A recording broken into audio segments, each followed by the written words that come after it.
Good morning, Ronnie. Thanks so much for making time to talk to me today. A pleasure, Michaela. So this interview is for the Future Social Service Institute newsletter for the family violence leadership sector.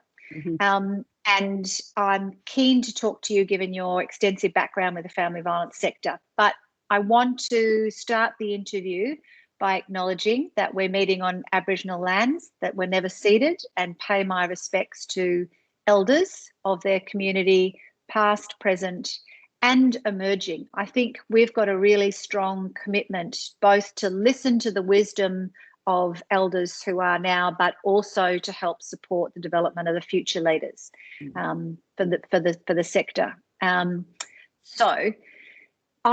Ronnie, you're currently the Associate Professor of Field Education at RMIT, but you have a really long and ongoing current relationship with the sexual assault and family violence sector, including having worked in a number of roles in the West, including manager of West CASA. Yes, some time ago, Michaela, but yes, indeed, that's right. But yes, have a very ongoing and active history with a range of organisations to do with family violence, and have presented at the FISI Leadership, the Family Violence Leadership Series that you've run over the last couple of years. The other thing is, and I want to acknowledge, Ronnie, and thank you, you've been a really core player in the establishment of the Future Social Service Institute, and you've been involved from the start. And I think have, both in my conversations and work with you, demonstrated through that and the role you take at social work, the real commitment to collaboration with the sector. Having, that attitude about what is it that RMIT as a significant, not-for-profit itself, but training provider, what can we do to support the development of the sector? So thank you for that, and thank you for the ongoing involvement with the FISI Fellows Group. It's a pleasure working with you. Ronnie, my question is, one of the real challenges that we know the sector is facing is around workforce shortages, and how do we grow the workforce for the future, and how do we ensure that they arrive at their jobs ready to do the job? And in your role as leader of field work, one of the things I know is a real struggle is to get good placements so that people will learn what they need to learn about. So tell me why organisations should take social work students on placement, and more than just other than social work students. Sure. So I look after social work, youth work and social science psychology students. Why should people take students on placement? The obvious answer, and the answer that comes from the research that we've undertaken, is workforce capacity. We know that many students who are on placement ultimately go on to get employment in the particular field that they're in placement. This morning I was talking to a group of our off-site supervisors, and one of them was saying that 7 out of the 8 students had got employment directly after finishing placement. And that's because it's an opportunity, particularly in social work placements, which are 500 hours, 70 days long. People get the opportunity to get to know students, to actually see what their skills are, what they're presenting, what their interest in the sector is, in order to then say, okay, is this person a good fit in our team? And so taking on student placements, what we know from the research, from CEOs, from recruitment managers and from recruitment companies, is that it's all about workforce development. And in the family violence sector, that's what we want. These students in social work and youth work have a values-based training, okay? So it's about human rights and social justice. So they bring immediately to that space that commitment to those values. When they train to become a social worker, they sign up to the Australian Association of Social Workers, where they're their underlying principles. So that gives them a bit of a head start in terms of a match with the family violence sector.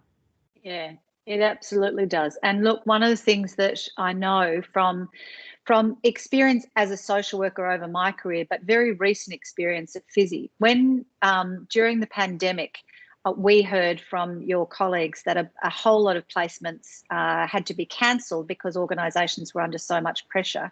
So Fizzy took 10 students on last year, and it was a bit daunting to take on nearly as many students as we had staff. But once we'd put the systems in place to support them, we actually got a powerhouse of work out of them as well.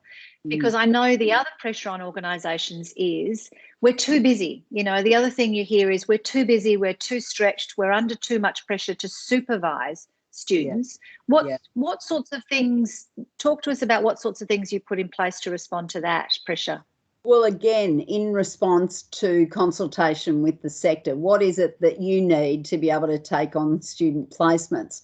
And so we've set up a variety of models. One is that we provide, obviously, there are not always qualified social workers in organisations who can provide the required supervision. So what we do is negotiate individually with organisations to say, what is it that you need? What is going to encourage you to take students? So, for example, with Fizzy, we'll use that as you know, what happened was that we use an external social work qualified supervisor, a very experienced social work supervisor who provides that ASW required supervision.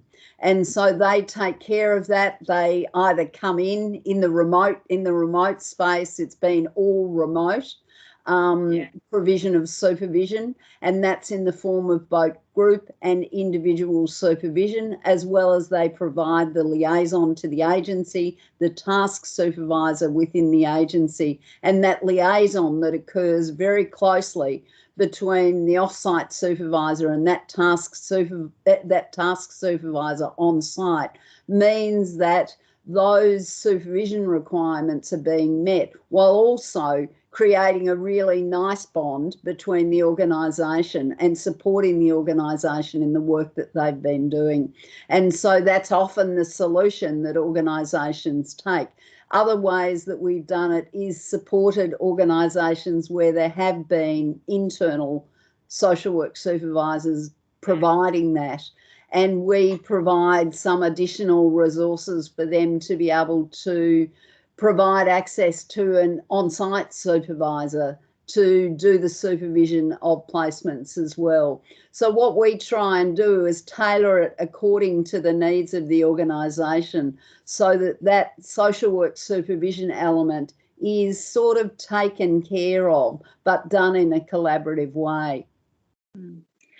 So, Ronnie, we're now on our, we've now currently got another lot. We've got 4 students at the moment, and I would reinforce that support has been absolutely invaluable. The other thing that's been really good about it is they've helped navigate any of the paperwork, the stuff that needs to be done around the plan, and making sure that that's solid. So that as the director, I've had 2 students this time and 3 last year, and it's both been rewarding in the feeling like you're really contributing to the future workforce quite directly through supervising these students, but also the energy that they've brought to our team. They've been a really smart, competent bunch of people, quite diverse, with quite diverse skills and background. A couple of them mature age, with a lot of work experience wanting to transition into this sector. So they've picked up projects and done a lot of work for us, but they've also brought really nice energy to our team that actually was very welcome through COVID, and we've done it mostly online. So we've put in place some really good systems to support them, but actually they've been a real boon to us, real bonus having them as part of our team. Yeah, and I think the other part of that, you're a great advertisement for us. The other part of that is also the work that went into in planning it.